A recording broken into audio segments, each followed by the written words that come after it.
સમાચાર ગાંધીનગરથી ભૂપેન્દ્ર પટેલની અધ્યક્ષતામાં કેબિનેટની બેઠક સવારે 10 વાગ્યે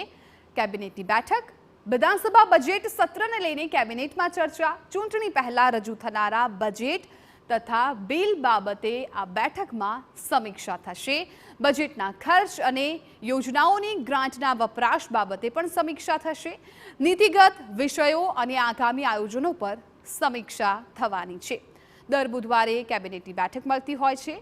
અને થોડી જ વારમાં હવે કેબિનેટની બેઠકની શરૂઆત થઈ જશે વિધાનસભા બજેટ સત્રને લઈને આ બેઠકમાં ખાસ ચર્ચા કરવામાં આવશે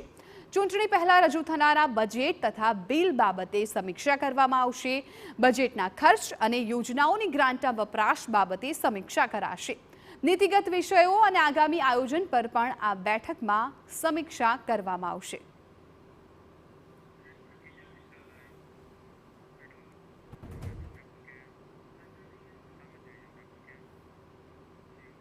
અમારા સંવાદદાતા કિંજલ મિશ્રા વધુ જાણકારી આપી રહ્યા છે કેબિનેટની બેઠકને લઈને કિંજલ કેટલી વારમાં કેબિનેટની બેઠક શરૂ થઈ જશે અને આજે આ બેઠક ખાસ રહેવાની છે કેમ કે વિધાનસભા બજેટ સત્રને લઈને આ બેઠકમાં ચર્ચા થશે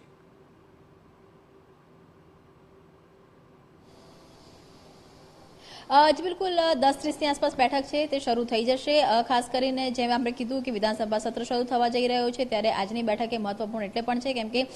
બજેટને આખરી ઓપ આપી દેવામાં આવ્યો છે આવતીકાલે રાજ્યપાલનું ભાષણ છે અને 2 તારીખે કનુભાઈ દેસાઈ એ બજેટ છે તે રજૂ કરવાના છે પૂર્ણ કદનું બજેટ છે હાલાકી આ બજેટની વાત કરવામાં આવે બજેટના કદ કરતાં અલગ અલગ જે યોજનાઓ છે તેની જાહેરાત છે તે વધારે થવાની છે આદિવાસી વિભાગની વાત કરવામાં આવે તો આદિવાસી વિભાગનું બજેટ છે તે વધારવામાં આવ્યું છે 3400 કરોડનું જે બજેટ હતું એ 3700 કરોડની આસપાસ લઈ જવામાં આવ્યું છે તેની સાથે વાત કરવામાં આવે તો પ્રાથમિક શિક્ષણની વાત કરવામાં આવે અને ઉચ્ચતર માધ્યમિક શિક્ષણની વાત કરવામાં આવે ત્યાં 3 જે નવી યોજનાઓ છે તે આવી રહી છે ગણોત ધારાને લઈને જે નવું બિલ છે તે આવી રહ્યું છે જે ગઈકાલે ટીવી9 પ્રકાશિત કર્યું હતું તો આ બજેટ તેની સાથે વાત કરવામાં આવે તો ગઈ વખતના બજેટની સમીક્ષા છે તે થઈ ચૂકી છે એક અંદાજ પ્રમાણે ગઈ વખતે 70% જેટલું બજેટ એ વણ વપરાયેલું રહ્યું છે ત્યારે એ બજેટ જ્યારે બજેટ વણ વપરાયેલું રહેલું હોય છે મતલબ એ હોય છે કે જે જાહેરાતો થઈ હોય છે તે જાહેરાતો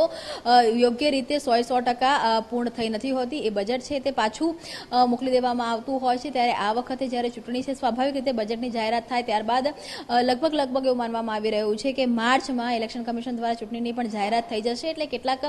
જે બજેટ યુટિલાઇઝેશન છે તે લોકસભા ચૂંટણી પછી થશે પરંતુ જે મહત્વની યોજનાઓની વાત કરવામાં આવે એન્ટી રેડિકલ સેલની વાત કરવામાં આવે યુસીસીની વાત કરવામાં આવે તમામ વસ્તુ લાગી રહી છે કે આ વખતે બજેટમાં આવશે તો બજેટની સમીક્ષા છે તે પણ કરવામાં આવશે મહત્વના મુદ્દાઓ છે તેની પણ ચર્ચા કરવામાં આવશે તેની સાથે વાત કરવામાં આવે તો જે રીતની વડોદરામાં હરણી દુર્ઘટના થઈ હતી ત્યારબાદ સાબરમતી રિવરફ્રન્ટની વાત કરવામાં આવે કે શિવરાજપુરની વાત કરવામાં આવે કે પછી નળસરોવરની વાત કરવામાં આવે તમામ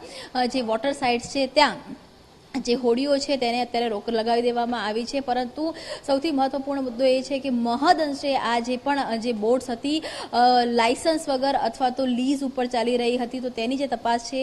તે કરવામાં આવી રહી છે જેવી રીતે હાઈકોર્ટે હરણી બાદ સરકારને ફટકાર છે તે લગાવી હતી રિપોર્ટને લઈ અને હાઈકોર્ટે સવાલ ઊભા કર્યા હતા ત્યારબાદ લોકોની સુરક્ષાને લઈને લોકોની સેફટીને લઈ અને સરકારના જે પગલાં છે તેની ચર્ચા છે તે કરવામાં આવશે લોકસભાની ચૂંટણી પહેલાં આઈએસની મોટા પાયે બદલી છે તે થઈ ચૂકી છે આઈપીએસની બદલી પણ આજ સાંજ સુધીમાં થાય તે પ્રકારની શક્યતાઓ છે તેની સાથે નીતિ વિષયક જે બાબતો છે તેની પણ ચર્ચા કરવામાં આવશે પરંતુ જે બિલકુલ મહત્વપૂર્ણ જે રહેશે એ વિધાનસભાનું જે બજેટ છે વિધાનસભાનું સત્ર છે તેની જે મહત્વપૂર્ણ ચર્ચાઓ છે પ્રેઝન્ટેશન છે તે આજે કેબિનેટમાં થશે બિલકુલ કિંજલ આભાર સંગ્રહ માહિતી બદલ તો થોડી જ વારમાં કેબિનેટની બેઠક છે એ શરૂ થઈ જશે ખાસ કરીને વિધાનસભા બજેટ સત્રને લઈને આ બેઠકમાં ચર્ચા કરવામાં આવશે